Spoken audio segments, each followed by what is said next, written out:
A la primera part hi va haver una ocasió clara per cada conjunt. L'andreuenc Moyano va fer un xut ajustat al pal, que a punt va estar de sorprendre Marcos. Pel Badalona, Joaquim va fer una passada al segon pal, però Víctor no hi va arribar per ben poc. I es marxava a vestidors amb el 0-0 a l'electrònic. En el segon temps, el Badalona va sortir fort. Goicoechea ho va provar en una desmarcada sense èxit. I el gol dels escapulats va arribar de falta, amb un xut magistral d'Albert Manga, lluny de l'abast de l'exescapulat Pau Núñez.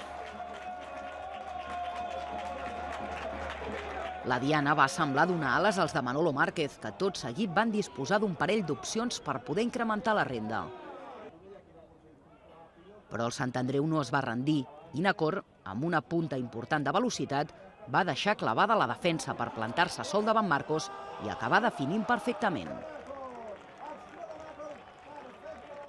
Fins als darrers instants es va mantenir l'emoció i el Badalona va haver d'afrontar els darrers minuts amb un home menys per l'expulsió de Xavi Muñoz.